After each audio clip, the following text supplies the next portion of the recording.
And it says, heading is important, my lord, mineral development. Because that is the heading, my lord, that is the restrictive power of the parliament under NT 50. That is all which can be done by the parliament.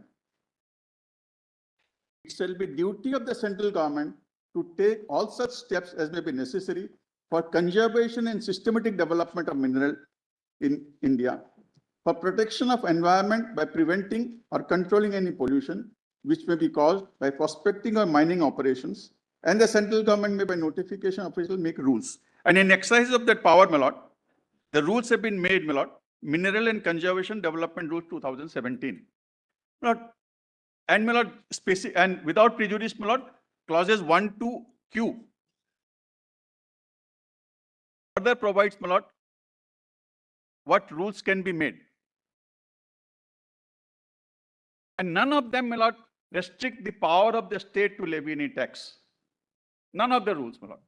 So restriction, if any, under NT 50 limitation power can be referred only to Section 18 of the MMDR Act. And the Parliament has chosen not to impose any restriction on the MMDR Act, on the state power to levy taxes on mineral rights. By saying what is mineral development?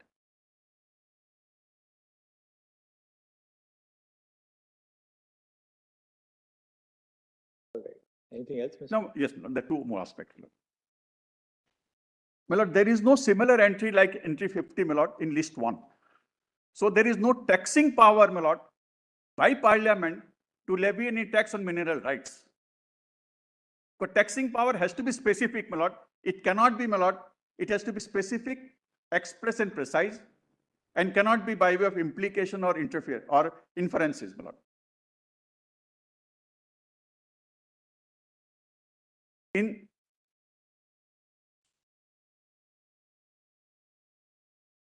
the absence of my lord, specific power to levy tax on mineral rights, if royalty is to be held as a tax, my lord, there is a good chance of challenging where is the power of the Parliament to levy royalty, or which is a tax. There is no power to levy tax, my lord. If that is not there, my lord, then my lord, an interpretation which may result in, my lord, and making a power to be unconstitutional, lordship would interpret which is make it a constitutional. If your lordship leave it not a tax, my lord, then it is there. Then, my lord, just two more things, my lord. Just, my lord, in Keswaram Cement, para 47 to 50, Mr. Dwivedi has read to your lordship, my lord. In the federal list has to be given a restrictive meaning and not the state list, because state is already, my lord, a weaker in exercising in getting the revenue. So these are the, my lord, paragraph 47 to 50. Keswaram has said this, Mr. Sridhava has said this, that the court should be careful not to upset the delicately crafted constitutional scheme by way of interpretation and put some restrictions, my lord, by a judicial interpretation. Yes.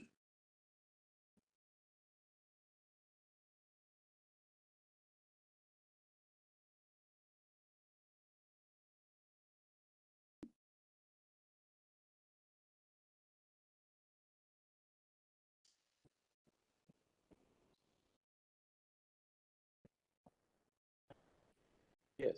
Then, my lord, our next submission is that the taxing power under list 2 can be restricted by specific provision. Mr. Dwivedi has pointed out to a lordship, lord, entry 57 of list 2, which was subject to entry 35 of list 3. There is a similar provision, my lord, which was entry 54 of list 2 prior to 101st amendment. If your lordship kindly see that, my lord, which is in this book, my lord. What was there prior to, in entry 54 prior to 101st amendment was Sale and purchase of goods. Tax on sale or purchase of goods. I'm so sorry. Yes. If your lordship has page number 476 of the same. Yes. Yes, yes. If your lordship see the footnote, my lord, 276. Taxes on the sale or purchase of goods Other than newspapers subject to provisions of entry 92 capital A of list 1 and entry 92 capital A of list 1 is the tax on interstate sale. And in exercise of that power, Central Sales Tax Act was, my lord, enacted 1956. So, my lord, if the taxing power of the state was to be restricted, we have two examples, my lord. One is Entry 57, Mr. Dwivedi is taken to your lordships extensively.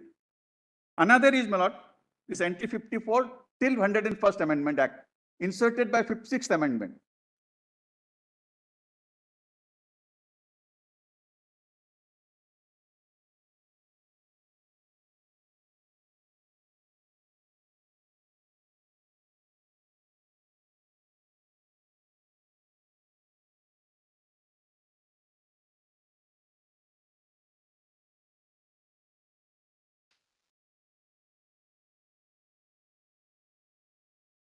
Yes. And my lord, my lord, reliance is sought to be made on the residuary entry 97, my lord, of list 1. Lord, Covers a situation where there is no other tax. that's right, my lord. That's why if we have a specific entry, my lord, in list 2, entry 49 and 50, my lord, so there is no question of, my lord, levying the royalty, my lord. My lord, the definitions of royalty, my lord, has been shown by Mr. Dwivedi extensively, my lord. There are one or two definitions which are not there in that, my lord, judgment of Keshoram. If your lordship kindly note, my lord. You have put it in your My lord, I have put in my note, my lord. I'll just give the page number, my lord. Yes. In para 12, volume 1A, page 150. Para 12, volume 1A, page 150 of my written submission. I have given the definition, my lord, as per Hawkesbury, which is not there as per Black Law Dictionary, my lord, which are not there in the Keshoram.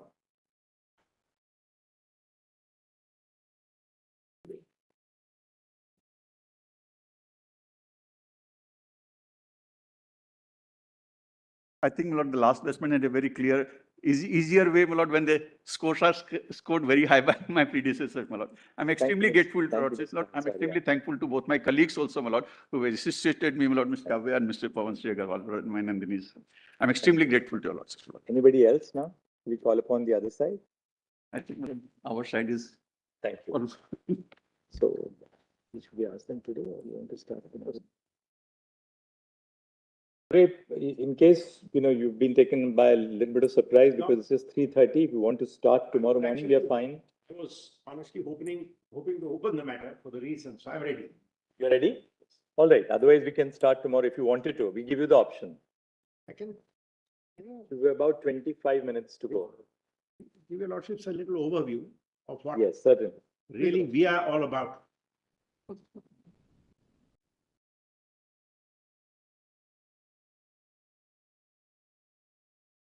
At some point, I am going to read India Cement para by para. But explain on which submission is not noted but answered. That might give some more, but nothing ultimately turns. 9 of your lordships are getting it. Your lordships also saw Mr. Justice Ranganathan's judgment. He said this royalty is a tax became the most exciting point. It's not determinative of the matter.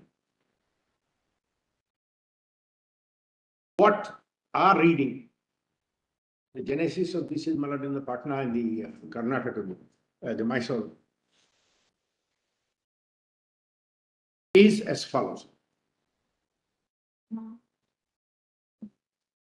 As far as entry 49 is concerned, the answer is very simple.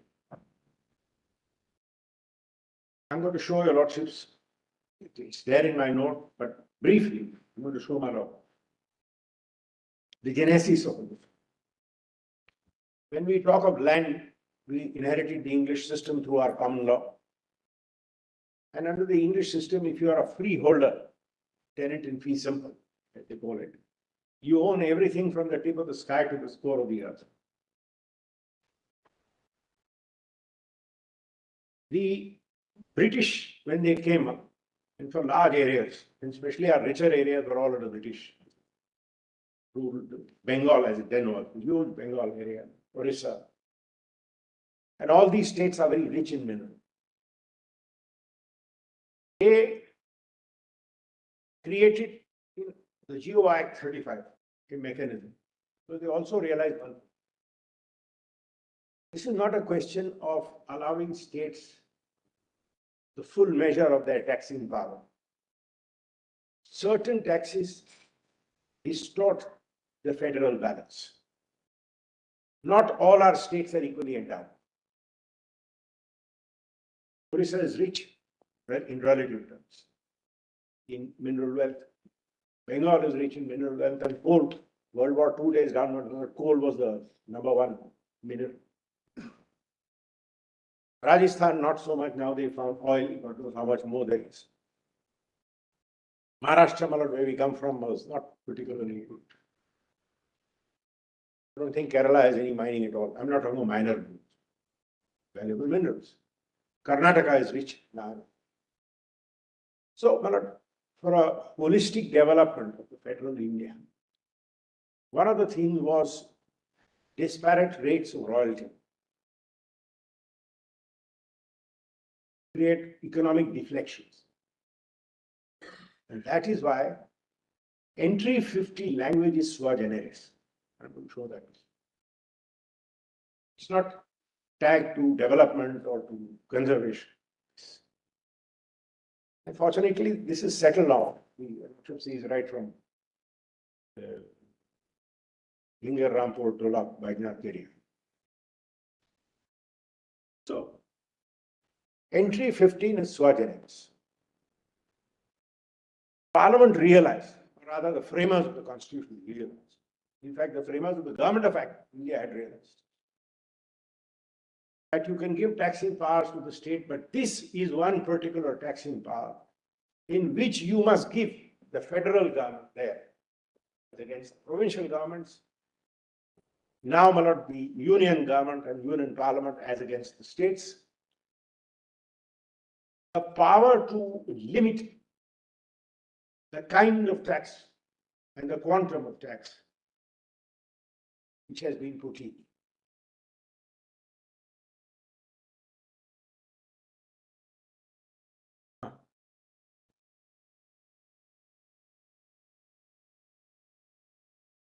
First time. There are so many memories, my lord, of these courtrooms. First time when Justice Desai said the mics had been introduced because he had Desai had impairment. Hearing impairment. And Mr. Nariman came and he picked up and read, please use it. He says, I'm from Bombay. I don't need microphones. The court can hear what I say. In Mumbai, sometimes you can hear the council in the adjoining court as well. Yes. That's right. That's right. Sometimes smaller courts, my lord, we ask, my lord, it's you don't sushi talk courtrooms. Particularly now. We say you are this court and not for the next court also.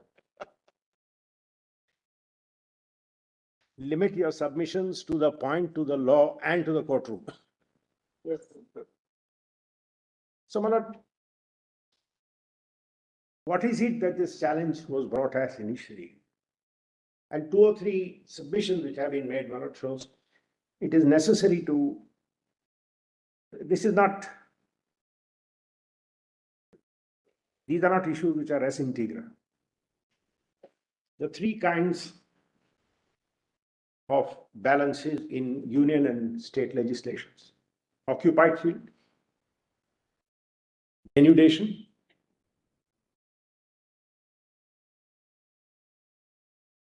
and repugnancy. We sometimes use them interchangeably. The 3 have very different meanings.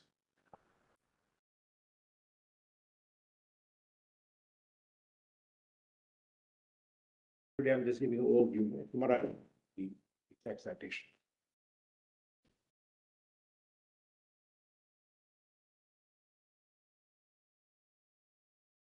I'm going to show your lordship's law.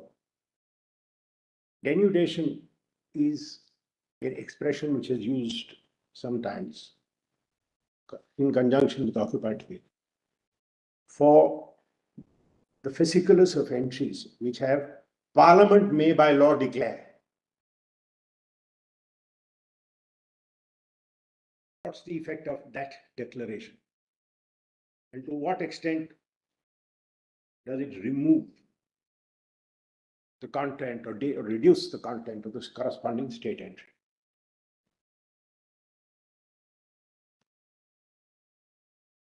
Then we have another set of entries which just say so and so subject to educational institution of higher education. State list, union also had for higher education. There the occupied field becomes more important, because if it is subject to union legislation, if they have not legislated, your field is free. And the third, Malad, is the do-don't test, the repugnancy. Parliament may make a law within list 1, not even list 2. And there may be incidental encroachment into list 2. Then because of Malad, the famous 246(1), 246(3). 246(1) says notwithstanding 2 and 3. And 246(3) says subject 1 and 2. So incidental encroachment by Parliament. To the extent of encroachment, anything inconsistent in the state laws out. That's where you apply the narrowest test, the do-don't. If I comply with one law, will I fall foul of the other? Can you say Parliament law will break? For us, Malad, this over rigorous analysis may perhaps be unnecessary. Because we are concerned today with 2 dimensions of the matter. The interplay between 49 and 50.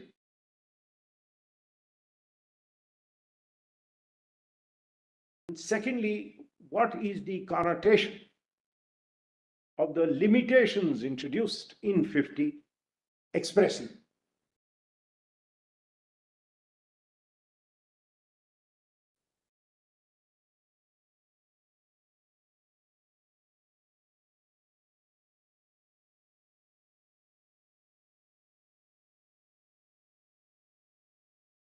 And if these 2 questions are answered in my submission, perhaps the entire matter was resolved one way or the other.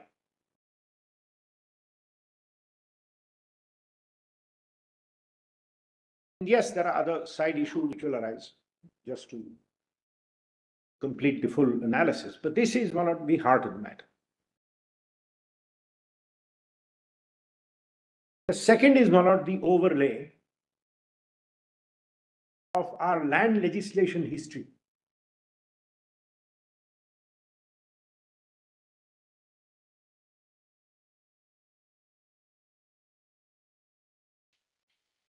The British principle, the English law principle, that a holder of fee simple, full owner. So nobody, till recent time, nobody was a full owner. A holder of fee simple or a holder of fee entail. A holder of fee simple enjoyed the sky and everything which is under the surface. When in British days, the British were giving out grants, on many occasions they carved out mineral rights. And by conventional British law, your Lordship knows, you had the right to every mineral except silver and gold. They were royal minerals, they were reserved for the crown. Again, everything there is by convention. That's how it is, that's how it is understood.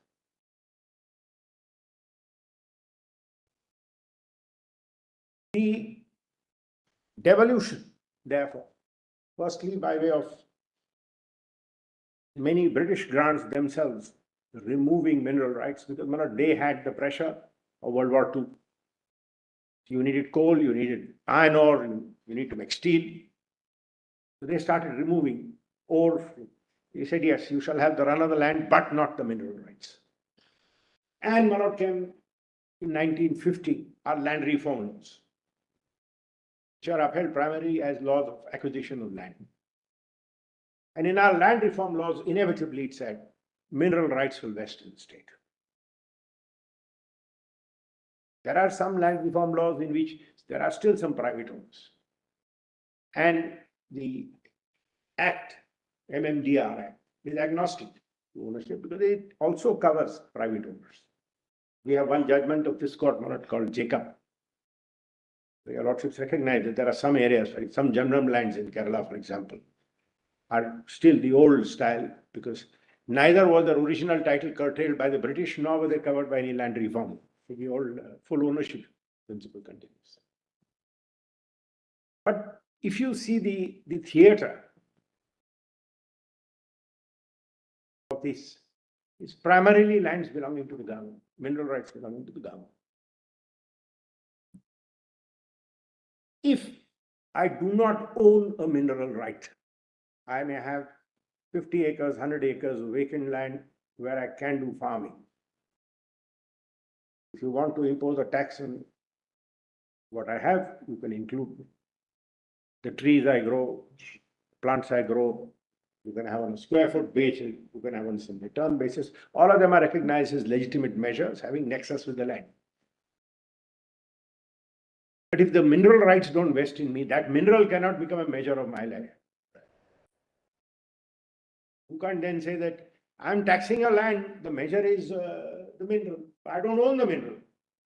How can it be a measure? You as well tax me on my neighbor.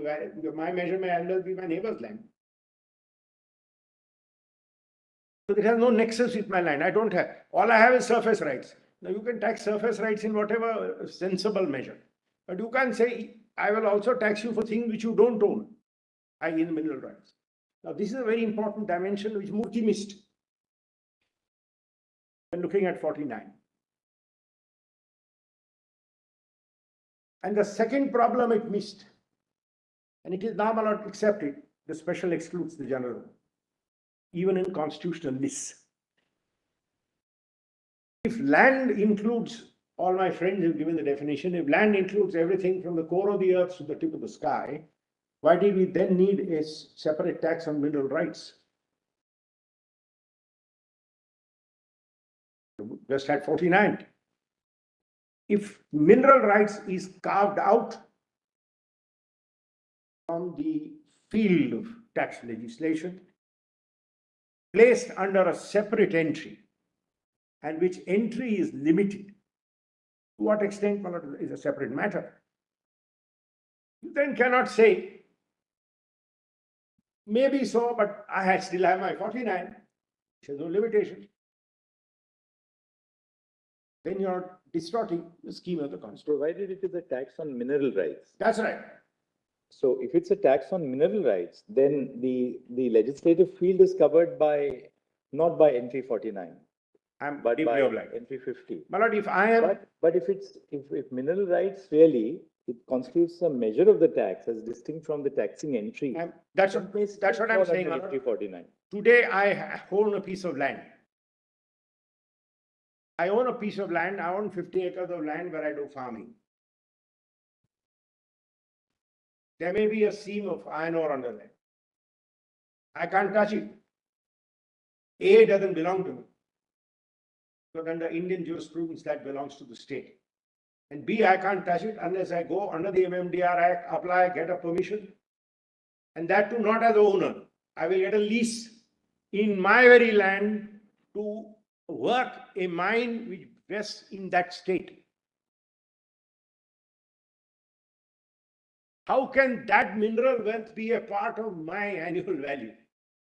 Can't be. I have no right to it. I have as little right to that mineral as I have to my neighbor's land. When you say the annual value of your neighbor's land will be your annual value, your lordship will strike it down for the asking thing. This is not about annual value. It must have nexus. But what the Raliaram downwards case is, we did all those cases, my lord, back in the day, Raliaram, Bodu Paidana, Raleigh, where in a house or in a building, income tax could tax the income from that building.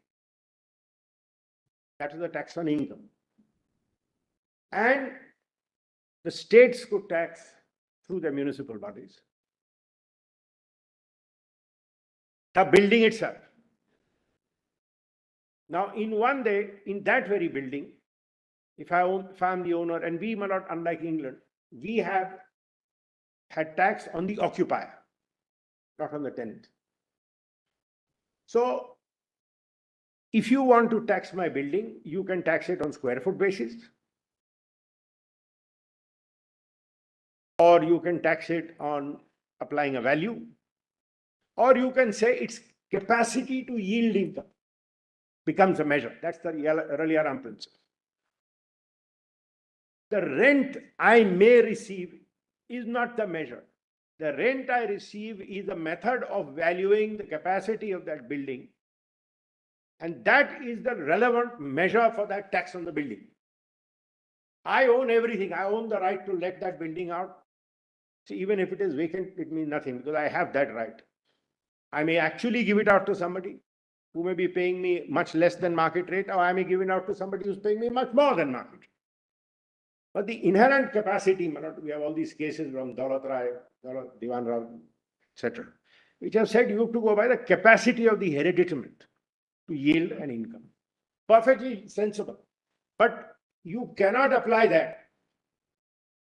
Suppose, my lord, in a house tax or a tax on land and building, somebody said, and by the way, where your building is, like, we believe there are some seams of iron ore.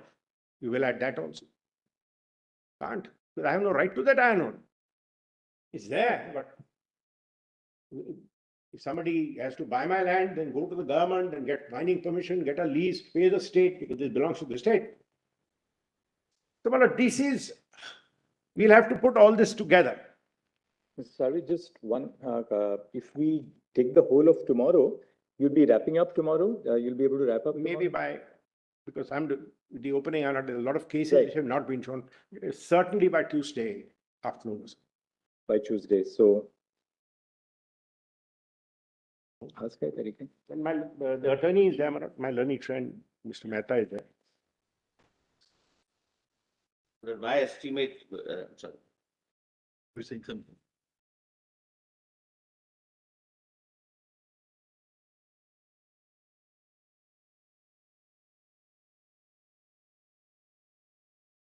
We have a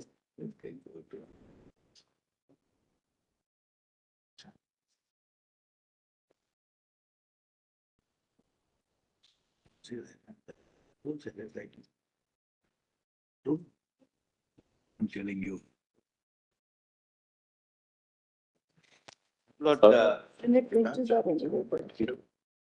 Sarve, what we'll do is we'll take a break tomorrow in the afternoon. So we'll hear this matter in the first half Till one.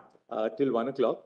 And because if you were likely to finish, then we would have seen. But what will happen is, if I have to now reconfigure all the benches, the other benches will again have to be in the evening. very realistically, Lord, if we are looking at, Lord, next week, 2 days, all our sides getting over, Lord, doesn't look very likely. But you see, they had also We did it handed before down an assessment of 4 days, which we came down to about a day and a half. My lord, quite frankly, may I tell you, Realistic. my concern is on the timing issue. Absolutely correct. My learned friends have, in one sense, come with an advantage saying, Kesar, I'm held this in our favor. If you start reading India's events, there's much you can pick on it. Let's be candid. One sentence, somebody says doesn't match the other sentence, etc., etc. The real case is not even opened before you. You have to argue it really from We'll have Really? to a matter of argue, first impression. They have to take from Kesar Ram, Lord, we have to argue, Lord, from the beginning. That's Okay. without So, being. so tomorrow we'll assemble at 10. For sure. We'll assemble at 10:30 tomorrow morning. And union sandwich between these two will have to have a certain angle difference. Yes. We noticed that you're a little closer to this side than you. Yes, yes, they're completely that side, my lord. This time union. All right, tomorrow Very morning, 10:30.